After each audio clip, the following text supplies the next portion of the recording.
Hey Fachoy! As you can see, people, nandito kami ngayon sa Chinese Garden sa Luneta Park. Kasi kahit paminsan-minsan, kailangan din natin magliwaliw sa sarili nating pamamasyalan. So, since umulan, dito kami magre-rehearsal.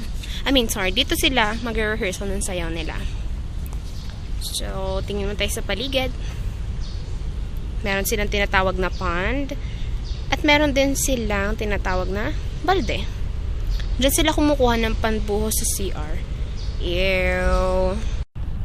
Eto naman, tumako tayo sa pathway of success. Since Chinese, marami naniniwala na bawat bagay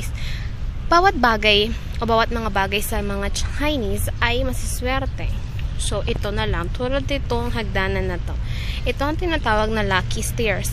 Kapag tumapa ka dito, yayaman ka.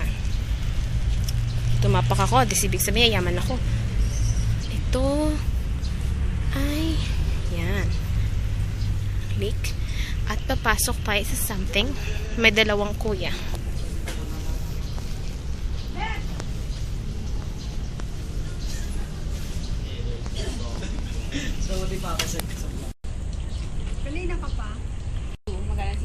So, yung nasa kabila, yan si Ate May. Yung isa naman si Ate Nelly. That is the future. Ito ang present.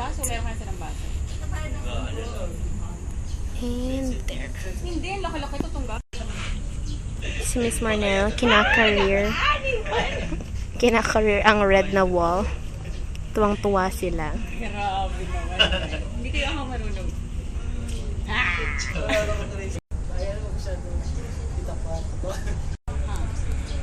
Nakaupo ako, tapos nakatayo siya.